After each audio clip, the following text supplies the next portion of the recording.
Amigos, ¿cómo están? Bienvenidos a Radio Uruguay, bienvenidos a La Máquina de Pensar. 20:01 arranca La Máquina de Pensar con Gonzalo Gervás en controles de emisión y el flaco Germán, Gustavo Germán, en la puesta a punto de este programa, amigos, que arranca hoy. Ustedes saben, esta semana va a ir surtida, no tenemos un autor ni un libro en particular, sino que vamos a hablar de, en concreto hoy vamos a hablar de varias cosas, de novela, vamos a hablar de pintura y vamos a escuchar poesía, pero esto después de este pique.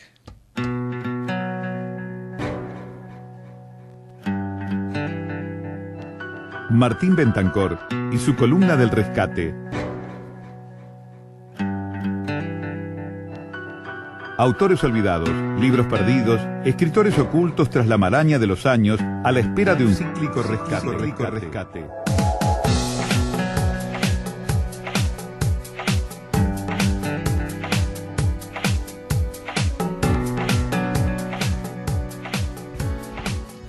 Esta columna del rescate significa que está con nosotros Martín Bentancor. ¿Cómo le va, Martín? ¿Qué tal, Pablo? Muy bien. Aquí arranca la máquina y arranca esta columna de rescate. ¿A quién vamos a recuperar hoy? Bueno, vamos con un escritor argentino, cordobés, por más señas, Jorge Barón Visa, nacido en Córdoba en 1942. Es un autor extraño dentro del complejo y surtido mapa de la literatura argentina. Sí, no tengo el gusto, mucho gusto, encantado, nunca lo había oído. Es un autor que tuvo el clásico revival que trae la muerte, ¿no? Uh-huh. El que es sponsor la muerte. Claro, como decía el de Mateo. Buscaglia. Sí. Jorge Buscaglia, Horacio Buscaglia sobre Mateo. Sobre Mateo.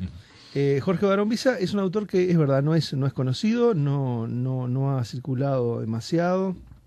Si bien algunos dicen que es un escritor para escritores, yo no estoy tan seguro que sea así, uh-huh. Pero es autor de un único libro. En realidad después aparecieron otros después de fallecido, pero en realidad el libro, digamos, por el que va a pasar a la historia o a cierta historia de la literatura argentina es por una novela que se llama El desierto y su semilla, que se editó en el año 1995. Ha tenido después varias reediciones. Hace poco Eterna Cadencia lo reeditó, pero antes algunas otras editoriales ya lo habían vuelto a publicar. La historia de Jorge Barón Visa es una historia trágica, uh-huh. Muy trágica. Es una historia de un perdedor, por decirlo de alguna manera, y está muy relacionada con un complejo entramado familiar que también fue muy trágico. De hecho, el libro, El desierto y su semilla, si bien hay personajes con otros nombres, en realidad está contando la historia de él, de su madre y de su padre, que conforman un poco ese... en la novela cuenta la... Sí, sobre todo de un drama que es el siguiente. Voy a tratar de resumirlo en breve para centrarnos un poco más en el libro.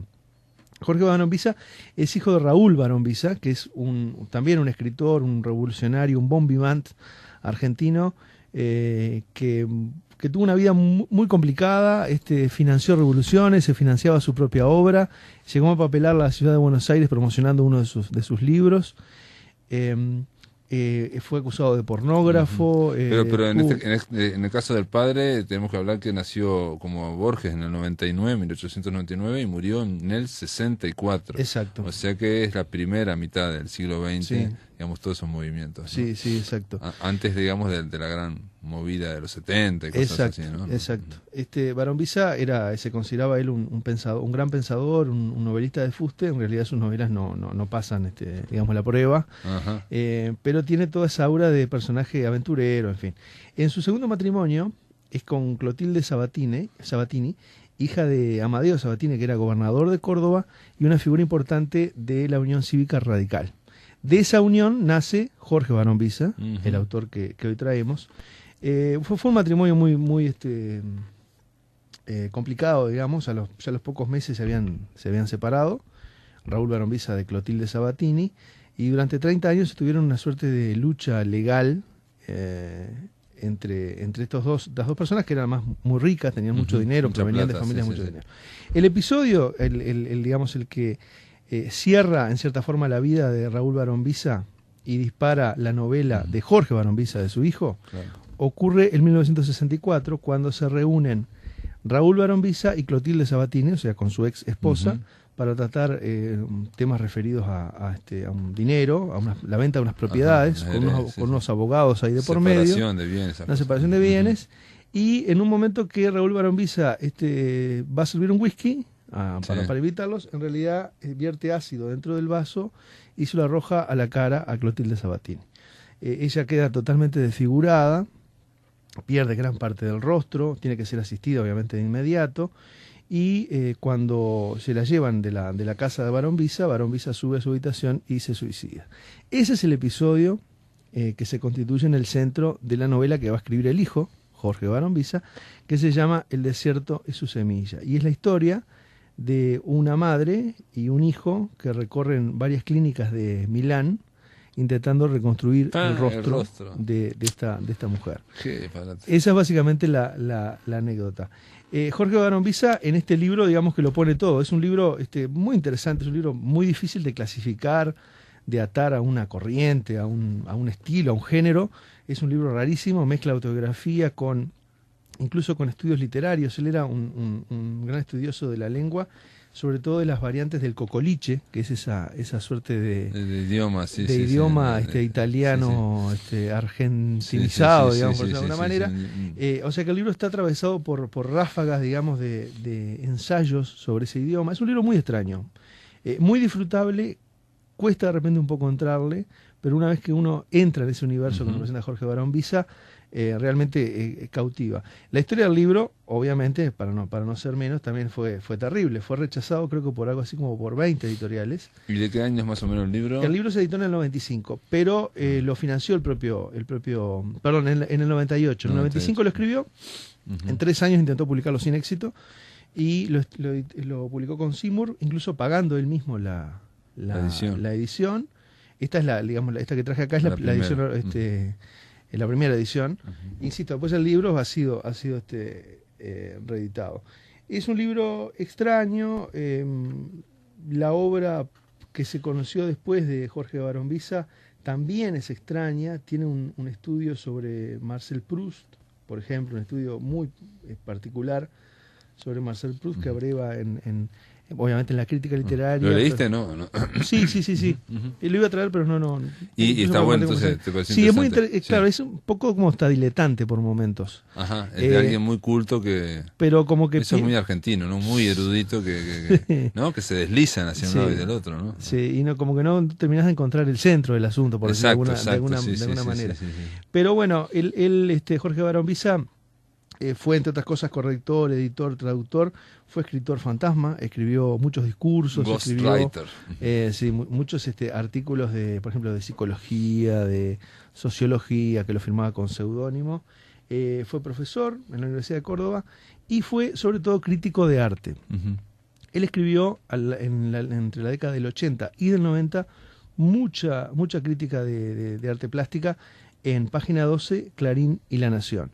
Y en un momento, creo que fue sobre finales, principios de los 90, o quizá mediados de los 90, él decide irse a vivir a Córdoba. Él había nacido en Córdoba, vivió la mayor parte de su vida en Buenos Aires, y en un momento él decide irse a vivir a Córdoba, ¿no? Como regresa a su ciudad natal. Y Córdoba obviamente no es el centro cultural que es Buenos Aires, ¿no? No llegan allá las mismas exposiciones. No, sin duda, ahí el centro es Buenos Aires Entonces, tanto Córdoba como Rosario son... Sí, claro, son como satélites, ¿no? O sea... No, dicho por un escritor cordobés, que me decía que no existís si estás en Córdoba, claro. En Buenos Aires, ¿no? Claro.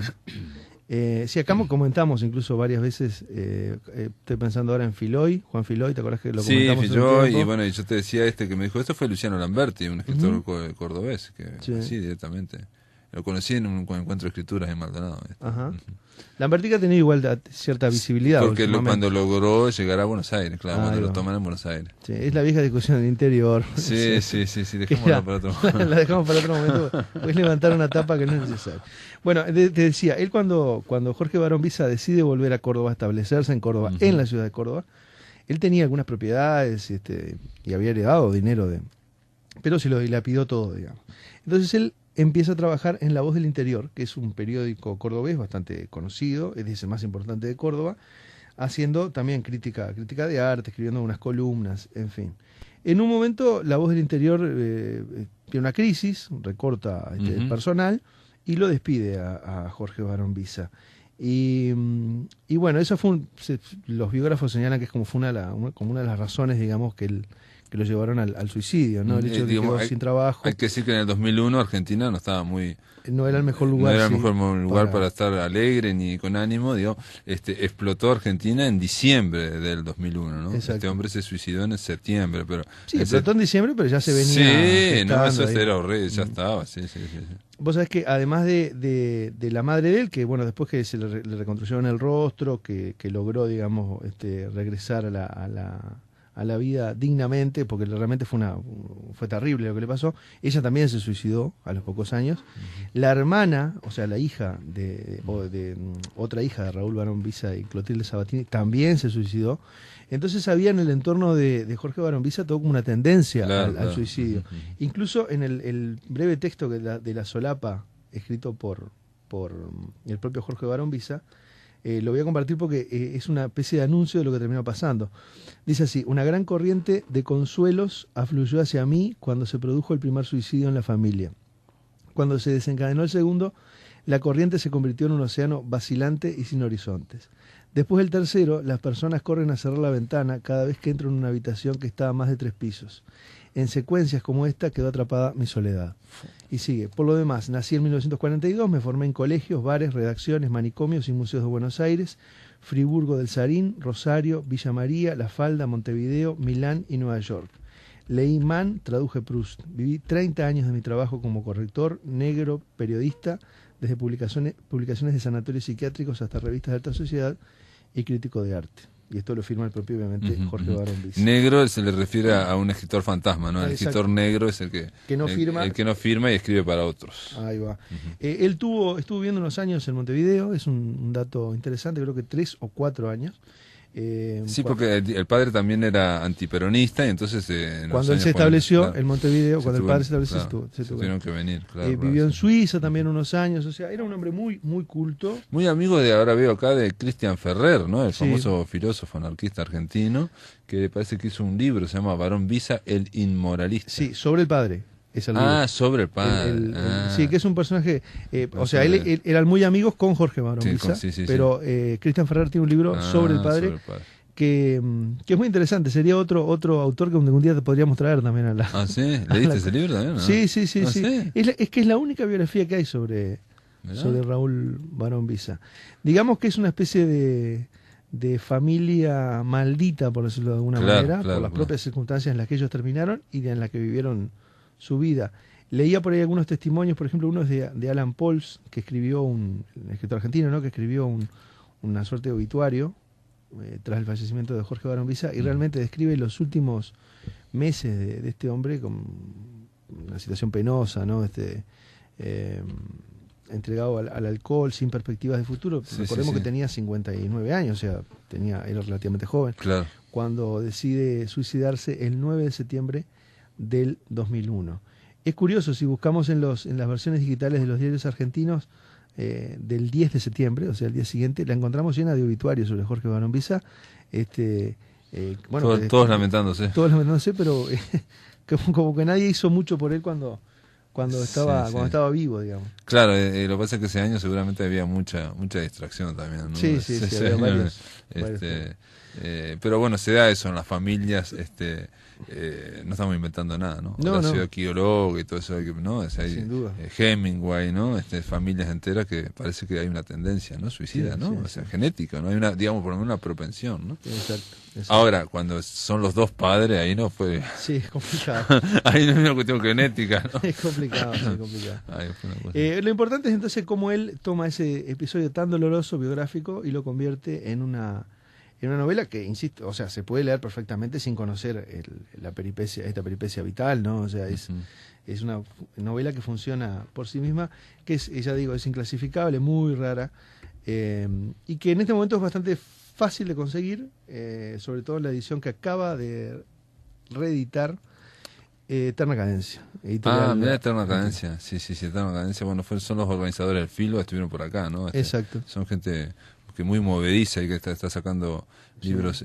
Sí, buenas ediciones, ¿no? Sí, muy buenas ediciones. Sin Esta duda. edición de Seymour, como verás vos, es una edición bastante precaria. No, pero no está mal, ¿no? Seymour digo, tiene su jeito, sí. Hay cosas peores. No, sin duda, sin duda. Pero claro, es terrible el periplo, ¿no? Tantas editoriales que lo rechazaron y después de muerto tantas editoriales que lo reeditan. Sí, pero no es muy original lo que está diciendo ahora, ¿no? Digamos que lamentablemente no. Es una cosa como un leitmotiv, ¿no? Que tiene que ver con eso, pero bueno, es parte del juego, ¿no? Es parte el tema de qué hay en torno a la obra. Yo me imagino que los editores en un momento se cansan de leer y entonces empiezan a guiarse por otras cosas.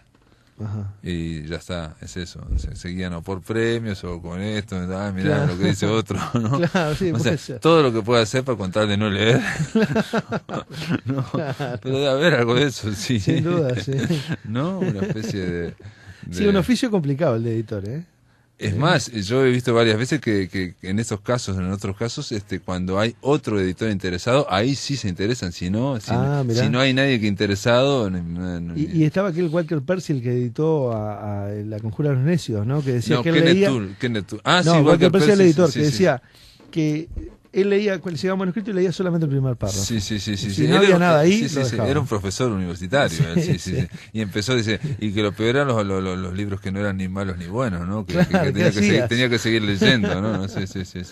Claro. Bueno, pero ocurre. Bueno, quedó entonces presentado, se llama El desierto de su semilla. Jorge Barón Visa, y digamos, eso fue por Eterna Cadencia, y bueno, hay librerías que traen Eterna Cadencia aquí, ¿no? No hay que mencionarla, pero está puro verso ahí todo, ¿no? La lupa, todo por ahí se consigue, ¿no? Se consigue. Yo lo conseguí en Y una Córdoba. pregunta que no dijiste, ¿es entretenido el libro, si yo te digo? Sí, totalmente, sí. O sea, más allá de lo trágico del asunto, hay un gran trabajo con el lenguaje. Tiene mucho humor el libro, que es otra cosa que no dije, pero que es interesante, más allá de toda esta cuestión terrible de la desfiguración del rostro y de las cirugías, procesos de cirugía que están descritos con todos los detalles. Aún así, el libro tiene muchísimo humor. Un humor que obviamente que sí, es un humor cerrillense, podríamos decir. No, ni tanto. Bueno, pero este hombre vivía en una estancia de los Cerrillos, dice acá el padre, así que yo digo cerrillense por eso. Martín Bentancor, gracias por estar acá en La Máquina de Pensar. En el aire de Radio Uruguay, La Máquina de Pensar.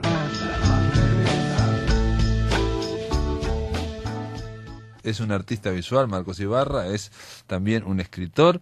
Y con Marcos habíamos hablado por teléfono creo que la semana pasada, a propósito de la exposición Cuerpo en Alma, que se inauguró ahí en el Museo de la Memoria, en Instrucciones, casi Valle Ordóñez, un lugar precioso, espectacular, el Museo de la Memoria, con un jardín increíble. Y nada, se inauguró, vimos la exposición, y la idea era conversar un poco con vos, Marco, en torno a esto, ¿no? En torno a esta exposición que a mí me sorprendió, yo te lo decía, ¿no? Pinturas muy muy grandes, ¿no? O sea, lienzos muy grandes, ¿no? Sí. Bueno, el formato es más o menos, viste, que se mantiene y más o menos en promedio deben andar por entre 1,5 metros por 80 cada una. Entonces algunas son más largas, otras son... Sí. Pero más... Hay algunas cortitas, pero en general en la propuesta es importante ese tamaño. El tamaño es importante, el tamaño... y porque hay que decir que esto es en torno a el pasado reciente, ¿no? O sea, Cuerpo de Alma, en torno a las excavaciones. Por lo pronto nace... El disparador de la muestra es una imagen de las excavaciones. Viste que eran como unas parcelas como cuadrados, ¿no? Unos cuadrados con unos hilos. Bueno, yo cuando vi esa imagen en la televisión, viste, fue en el 2006, fue como un impacto en el sentido de que automáticamente mi cabeza estaba advirtiendo que eso que estaba ahí objetivamente es una forma de instalación, se podría decir. Una instalación en cuanto a que, claro, era como si fuera una intervención en la tierra, demostrando, digamos, un signo de lo que se estaba buscando, el vacío. Exacto. Pero como a la vez, en realidad, el propósito de los tipos era un trabajo y se procedía de esa manera, se te mezclaba esa cosa así, bueno, pero tema ese del arte y lo... No, digo, ellos en realidad no estaban pensando en el arte, vos decís que había una especie de instalación involuntaria. Involuntaria. O sea, y ahí estaba la mirada hay tuya, algo que ¿no? responde a una estética, que el artista visual la captura inmediatamente. Claro. Es lo que te puede pasar con objetos que tienen una forma particular, en fin. Lo cierto es que en este caso, bueno, los tipos estaban buscando restos de desaparecidos. Y a mí me pasó un fenómeno de quedar seducido por la idea de una estética asociada, pero por alguna razón empezó a salir de mi cabeza recuerdos y de esa época vividos por mí, o que me los contaran, o que uno fue escuchando en todos estos años, de a poco fue acumulando, digamos. Y yo la sensación que tengo, porque después uno no sabe si las cosas fueron o no fueron, ¿no? Es como que eso yo lo que estaba ahí adentro mío, pugnando por salir, y yo no lo, digamos, como que este episodio de haber visto las excavaciones, el inicio, me disparó.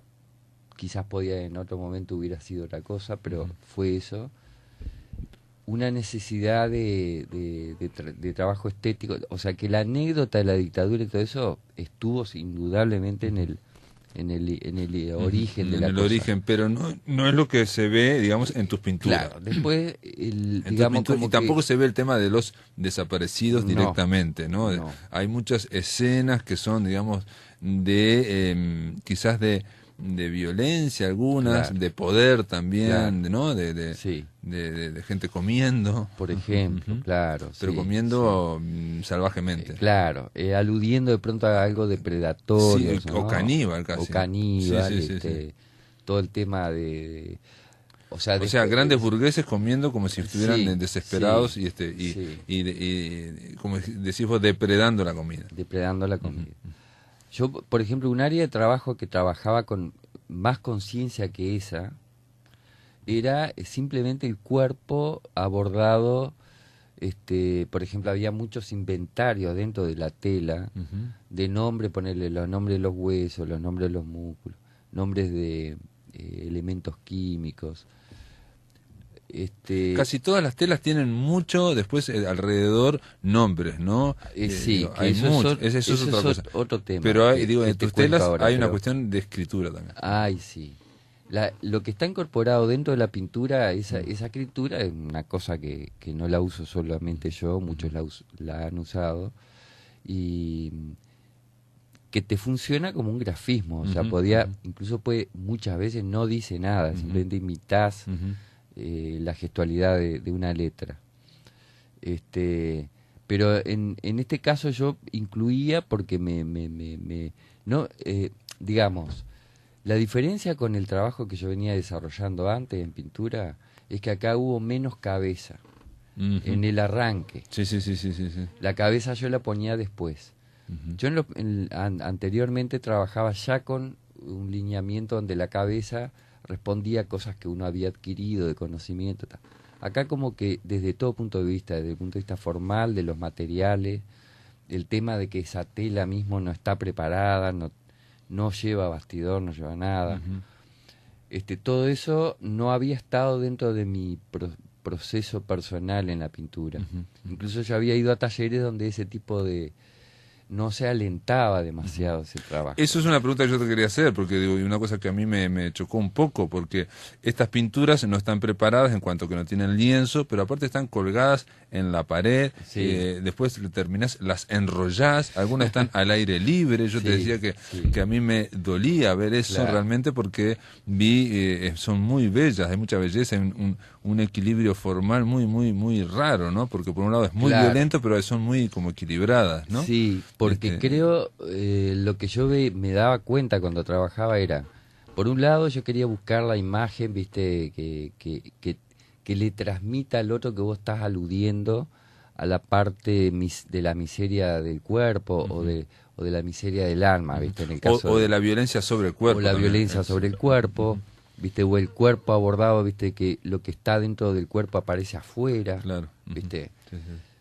Pero el tratamiento mío en lo netamente pictórico, el uso de colores y materiales, era lo opuesto. O sea, no me seducía a mí poner negro, entonces, sino al revés, una paleta bastante alta y viva. Sí, muy alegre, digamos. Muy alegre. Sí, viva. Y, por ejemplo, aguadas, o sea, cosas que son más de la acuarela, el papel, o sea, que ahí es más como, funciona más como el pentimento, ¿no? ¿Viste? Esa que es la imagen que está. Que, digamos, y aparte, a veces los límites como que se diluyen un poco. Los límites se diluyen, claro. Entre las cosas. O sea, en general esa es una búsqueda que se me fue haciendo consciente. Los límites se diluían, una cosa te llevaba a la otra. Y de alguna manera el resultado, en algún momento alguien, viste, me dijo, así con total naturalidad, claro, estos muros hechos en lienzo me encantan. Entonces yo dije, claro, me parece que es por ahí la cosa, que hay que verlos como cuando ves el paisaje montevideano de muros, ¿no? Que se superpone una cosa con la otra. Grafitis, en el sentido de que el tratamiento que tienen es notorio, que no es de la pintura de Caballete. Ah, no, claro. Sin embargo, el proceso, si vos mirás, yo incluso lo trabajé en un Caballete, ¿viste? Porque no tengo espacio suficiente, entonces voy corriendo la tela. O sea que lo que quisiste era de alguna forma representar muros también pintados, digamos. Yo no lo quise hacer. Yo pero te asocié con, por ejemplo, con el Tola Invernizzi, por decir algo. Sí, me dijiste, sí. Aunque no tenga nada que ver, pero digo, me acuerdo una vez que un argentino me dijo, ese Tola Invernizzi es un tipo de 80 años que pinta como si fuera grafiti de un gurí de 15, ¿no? Claro, O sea, ¿no? claro. Esa cuestión que no parece muy prolija, si se quiere, Sí. ¿no? Creo que el Tola, en ese sentido, en su propuesta estaba mucho más potenciado ese aspecto, ¿no? Yo en mi caso, ya te digo, veo que siempre va a haber, aunque sea una parte del cuadro que tiene, o una imagen que en realidad desatiende a lo demás porque es preciosista o delicadita. O bien, sí, ¿no? Sí. O bien porque la figura que te parece que es un bicho, no sé qué, está pintado de una manera que se correspondería más con un paisaje, ponele. Y Marcos, entonces hiciste, digamos, eso explicaría de alguna forma este tratamiento de las pinturas que están enrolladas, incluso que se desenrollan, y después por otro lado hiciste otro abordaje en digital. Sí. O sea, esas mismas pinturas las digitalizaste y después un tratamiento de sonido para escuchar en otra área. Exacto. Que realmente eso es hipnótico, ¿no? O sea, yo vi varios que quedan como hipnotizados porque digo, las pantallas ya a todos los monitores nos atraen, ¿no? Te atraen. Claro. Pero las imágenes que son muy en ese sentido, esas sí son como muy concisas, son detalles, o sea, ahí no se te despliega, digamos, toda la imaginación, sino que es conciso. Exacto. Uno lo que va viendo es el montaje, lo que va pasando y va pasando. Exacto.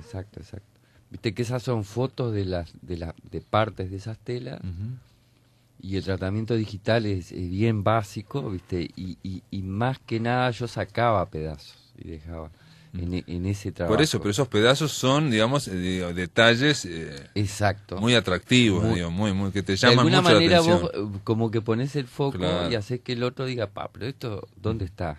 Claro. Es otra forma de verla, ¿no? Porque es otra forma aparte los colores distinta, son mucho más, si los colores son vivos en el lienzo, en lo digital son viste que se potencia, iluminados, ¿no? Entonces ahí también eso es otra cosa que llama, ¿no? A mí fue el trabajo, digamos, es el trabajo principal del 2014 con respecto a la muestra, porque si bien hay telas del 2014, algunas del 2013, pero el grueso del trabajo fue 2006, 2007 y ponerle que algo el 2008.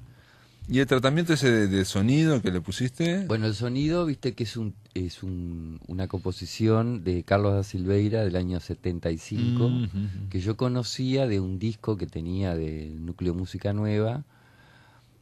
En un momento sacaron, se publicó un disco que tendría que haber sido publicado, no sé por qué tenía un premio, esas cosas, que llamaba Después de Maracaná. Y que creo que quedó en suspenso porque vino la dictadura, algo de eso. En el disco está todo explicado, ¿no? Yo en esa época estaba escuchando bastante música electrónica.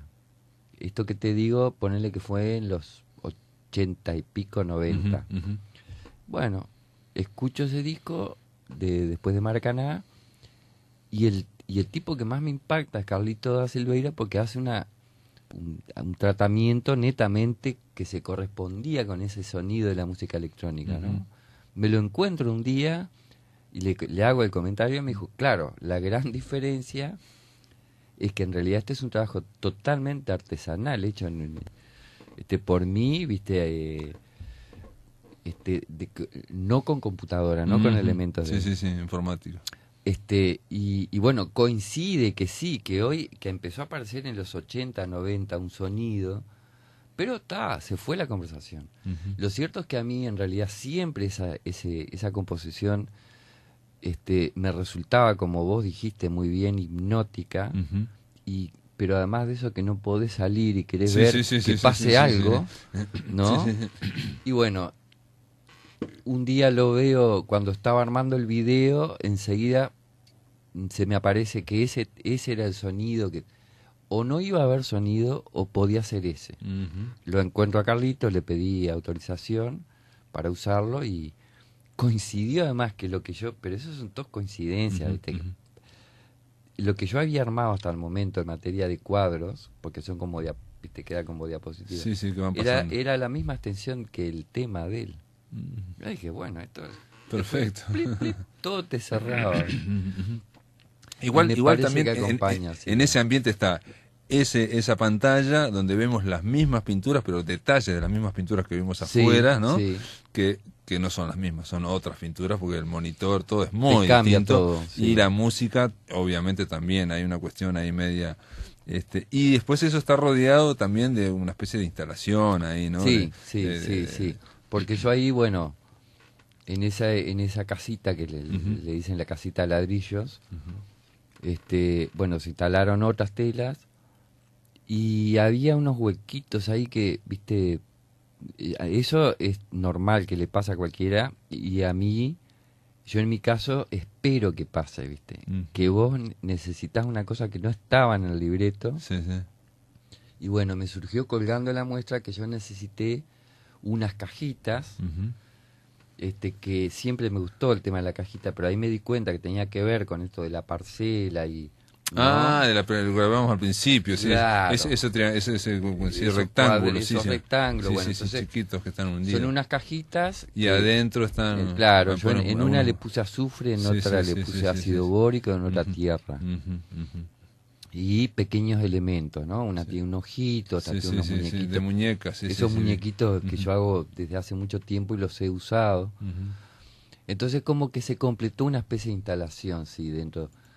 Donde además hay, con menos presencia, pero está puesto ahí en la cartelería, un poema de Alicia Presa que surgió a posteriori de la muestra y en el contexto de una performance que se mostró en la inauguración, posiblemente se muestre, vamos a ver, todavía no tengo la fecha, pero ponele que sea el 22, va a ser un sábado. Muy bien, ahí avisaremos. Esto va en el Museo de la Memoria, esto es en Avenida de las Instrucciones, la Quinta de Santos, casi Boulevard Ordoña, o sea, Instrucciones casi propios.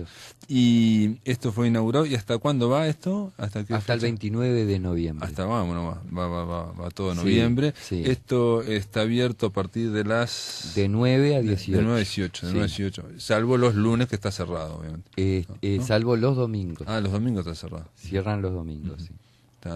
Bueno, está hecha la invitación, la muestra se llama Cuerpo en Alma, pinturas de Marco Ibarra. Da para conversar, por ejemplo, sobre el texto que te hizo Lucía del Bene, que está muy bien. Muy bien. Pero, muy bien. Bueno, conversamos un poco, pero yo creo que... Igual está en el catálogo ese texto y... Yo creo que lo importante, y para invitar a los amigos de La Máquina de Pensar que les interese la pintura o que quieran darse una vuelta, es que es algo que es un menú de opciones bastante grande, ¿no? O sea, no son solo grandes lienzos, sino que tenemos eso del monitor, tenemos esa especie de instalación, en fin, tenemos otras cosas. Gracias por estar acá, Marcos Ibarra. Bueno, muchas gracias a ustedes, Pablo. Chao. En el aire de Radio Uruguay, La Máquina de Pensar.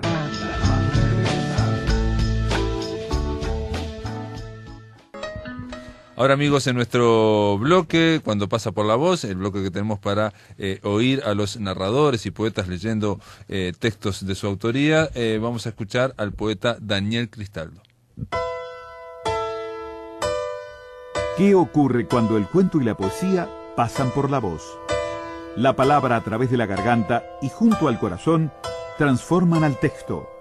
Cuando pasa por la voz, un espacio para oír la voz de poetas y narradores.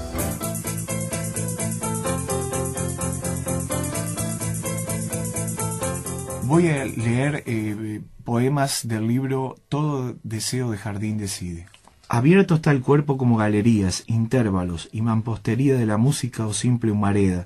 Abierta y directa está la visión anunciadora que se recuerda o se olvida, como el oro del rayo que alrededor de nuestros deseos dispondrá otra vez el rompecabezas para señalar lo equivocado. Para decir la noche no existe sola sin la abeja. Para decir el día no existe solo sin tener noches. Para decir esencias de que toros del sentimiento y la razón terminan amasando el vacío como cúpulas o pasto, porque se ha entrado en todas las horas sin ti o contigo, como un barco gigantesco que sabe la ligereza y lentitud de la tierra y sus plumas. Cielo colgado, cielo paramiento de ciervos, cielo necesitado como ubres, cielo internado en los latidos como carozos de lengua, cielo que golpea mi fragilidad de hierba sobre mis cuerpos dormidos, cielos que me levantan como rayos para mis ojos y los tuyos en un instante sagrado. Tú eres la miel inventada para mi piel y mi extravío. Esta hoja cisne, esta hoja cineasta, esta hoja cesta de relámpagos o de pasos, espera lo que nunca existió, alegre y triste como el pasto de cada mañana, tímida como la lana hermana de la sangre, del frío o calor de la presión de mis dedos. Esta hoja invisible o cueva ella misma, esta hoja es una carnicera hierba blanca, tinta y lápiz del oír que desea, lentitud de desnudez de reina, arado, alforja, harina. Esta hoja brizna y canción de extrañas bóvedas y puertas, esta hoja inmóvil, inmóvil, inmóvil. Luz de no límite que dispone el fuego, de lucha en cada síntoma instante, recorrido por oasis ensamblados con el paisaje de sus plumas. Su nube pertenece a la lágrima de colmena estallada, a la flecha que se desvía o se duerme, a la nieve que abre sus ojos, noche absorbidamente en lentitud de su cabello, que reúne toda ganancia, aéreo comer, aceite que alumbra lámpara, columnas o ruinas de hombre. Ella va hacia lo que no soy, y me hará crear una innombrable gramática de sol para sentir ligeros mis pies. Si quieres el cristal vestimenta de los pájaros que nos miran como pan, harán llover piedras sobre piedras. Vacilan los ojos si el río no los mira, semejantes a pájaros, así existe la levedad, oculta de pétalos en la lengua, así hay brasas que son pasos desde sus lunas, que son barcarolas, en donde está la invención me ubico siempre desnudo también en la nada como jazmín, que habla durmiente en el atardecer, pisoteado como Prometeo. Un huerto hace crecer tus uñas, niña, y me dirás, esto pasa por la boca. Ventana enredadera en su espasmo, música. Azarrín nunca la sombra será, mientras el día levanta desde allí tu lectura de la piel que amas. Pueden ser sobras que corren en vano, y no es de la misma manera en que la sangre quema cada nombre del viento, insistente, intransitivo en asuntos de fe y flores, existencias que no llegan a olvidarse. Hay flores que no crearon el mundo, ni los cementerios, ni el semen. El tiempo es un movimiento de flores que suceden dentro y fuera de la piel. Y la piedra, canción oculta como medusa, pintará en su juego de infinitud y sueño. 2. Tus cabellos del despertar hacen la fresca luz que oyen mis teclas de piano de la aparición que no deja de recordar mis huecos huesos llenos. Aún los verdaderos castillos del sentir están intocables desde el sueño del amor y la nada. El diamante es un pájaro que no deja de ir en plegarias del corazón. Hoy 5 dedos fue la lluvia en el tiempo sobre mis hombros. Como lengua las manos no descansan, ni como ríos desde su fuerte ceder de tiempo en el tiempo. Que la danza tribal de cada hoja, de cada mirada, sea la pasión oculta del color en la desnudez como laúd de alabanza. Exactitudes del día dan quietud a sentimientos antorchas, velocidad a amapolas o caballos, como largas flechas de nadie aparece la húmeda sabiduría. Razón y sin razón, la noche de una flor dibuja las luciérnagas que desean ser un espejo frente a la desnudez de mujer, cristales que se rompen como perros en el coral del pan, fibra, hebra de saxofón que alcanza la lluvia en su moldura, huidas del corazón, un breve camino y un incansable payaso rotación de la tierra por la particularidad del aceleramiento del polen y el polvo, seductoras arcas de estrellas que continúan titilando sagradamente soledades de nacimientos y muertes. Llevas el cielo pentagrama cítara, grama desean tus piernas, derribas todo hueco sin perspectiva de horizonte ni cueva o desierto que cantará su cántaro desnudo, y explica el pasado futuro al modo de una sortija encontrada debajo de la sombra de la luz o lujuria de cierto dolor que acontece con los espejos de uvas entre tú y yo. La esperanza volverá justo en el tiempo de la vendimia que besa toda puerta de la existencia, incluso los hombres de las campanas como jardines. Los jardines del rayo deciden todas las horas. Los ríos mueven la boca para el beso y es lenguaje otra vez. Conmovedoramente una brisa llega hasta otra brisna. Una lejanía de barca se oculta y mira al cielo como un acorde que sube por tus muslos. Cada objeto o sujeto me muestra su tormento sin saberlo. Desde un manojo de trigo bajo la lluvia el corazón debe situarse y olvidar sin caparazón. La vida o mi vida es solamente el reino de las palabras vestidas desnudas para el mar y su oleaje incesantes muñecos como perros. Cuando el vacío es nada se observará por una ventana hacia la nada y el error no descartando el sol será mínimo y el sudor de cada fruta tendrá el festín del viento que también es vino para hablarnos. Brisas, risas, brasas, asas, casas y razas encuentran la íntima realidad de los huesos y piel. Se detienen como palabras dichas por las palmas y pastos de la mano, y cabello mojado de creencias de violonchelo y mujer. Arena casi impura no deja de llorar música a las rocas. No importa qué invierno reinventará las voces o qué primavera será escuchada para liebres durmientes de preguntas y respuestas que se hablan en nosotros.